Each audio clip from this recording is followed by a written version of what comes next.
श्रीमद् भगवद गीता को बापूजी उल्लास और जिंदा दिली का ग्रंथ मानते हैं।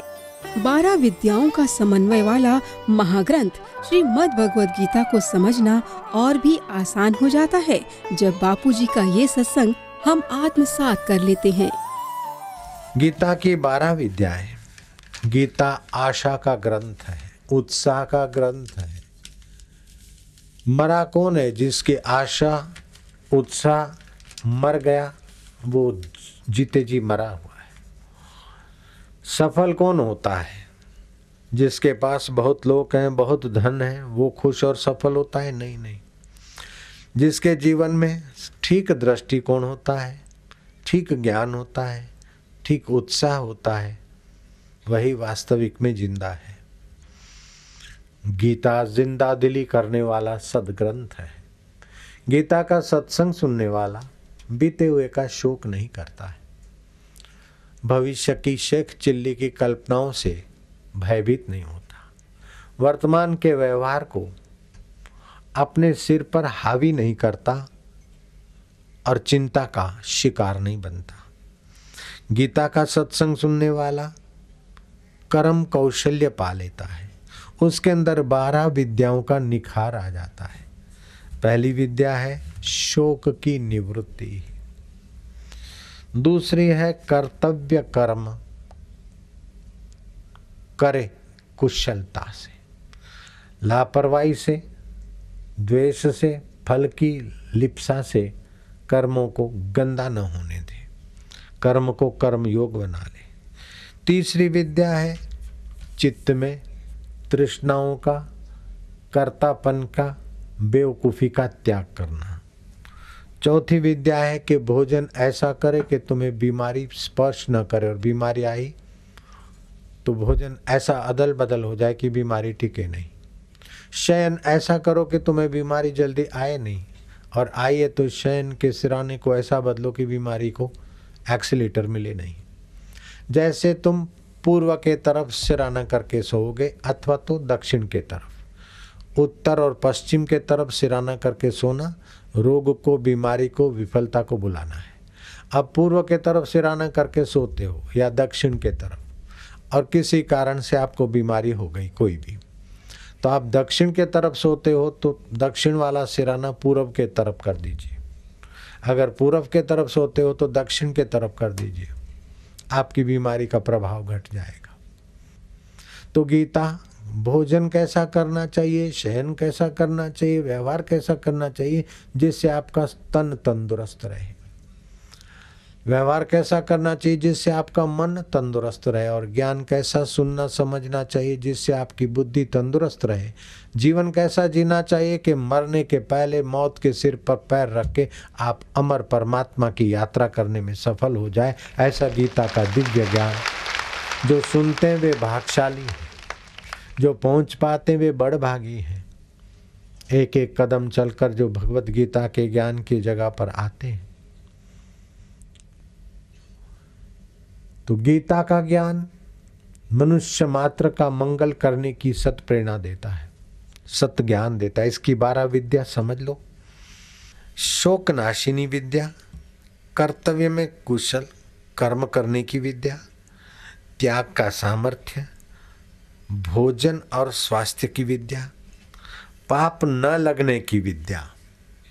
गीता में घोर युद्ध करते अर्जुन और पाप नहीं लगे, पाप न लगने की विद्या गीता में बताई।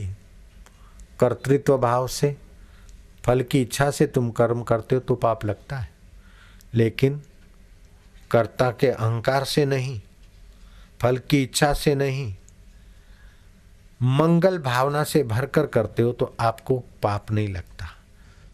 तो ये कैसा सनातन धर्म की महान विद्या है कि आप हित की प्रधानता से कर्म करें तो आपको कर्म बंधन नहीं लगता।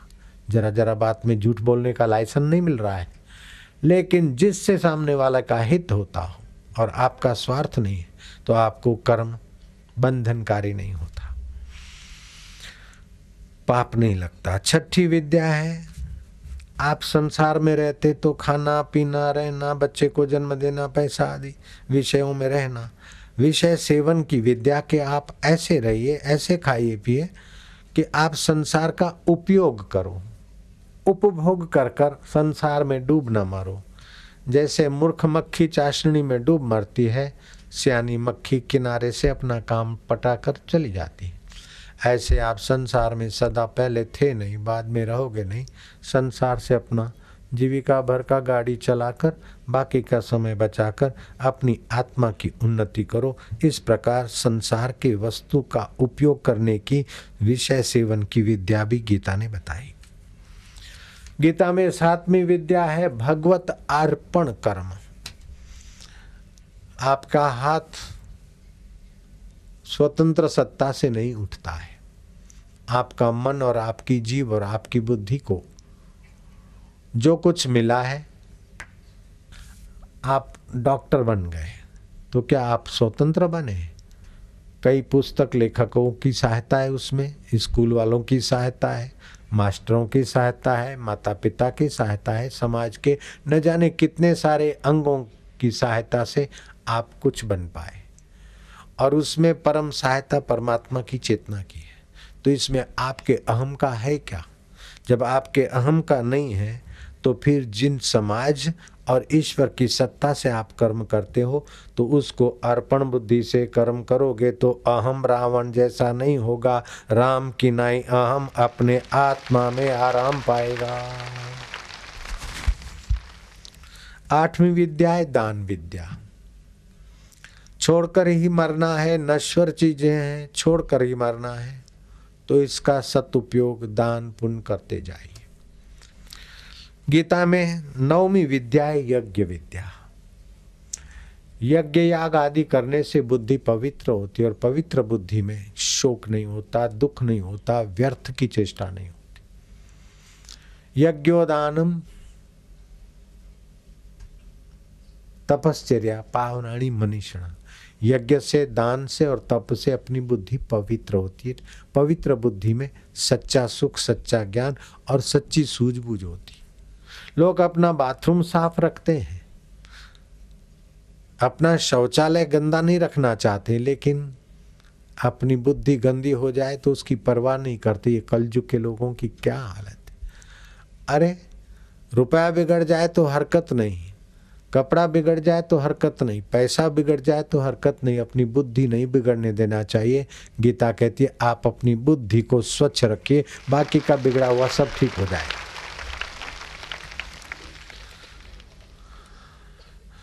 तो दान आदि यज्ञ आदि करने से औदार्य, सुख और मति की शुद्धि होती। पूजन की विद्या है। देवता का पूजन, पितरों का पूजन, श्रेष्ठ जनों का पूजन। पूजन करने वाले को यश, बल, आयु और विद्या प्राप्त होती। गीता में 11वीं विद्या है ईश्वर बनाने वाली विद्या, जिसे कहा समत्व योग। आपके जीवन में सुख भी आया और चला गया, दुख भी आया चला गया। आप सुखी होने का भी मजा लीजिए, दुखी होने का भी मजा लीजिए। आप जीने का भी मजा लीजिए, मरने का भी मजा लीजिए, रस लीजिए। जीवन रसमय है। आपकी उत्पत्ति रस स्वरूप ईश्वर से हुई है। आप जीते हैं तो रस के बिना नहीं जी सकते, लेकिन विकारी रस में आप जिएंगे तो मौत के कगार में जा गिरेंगे, जन्म मरण के चक्कर में जा गिरेंगे।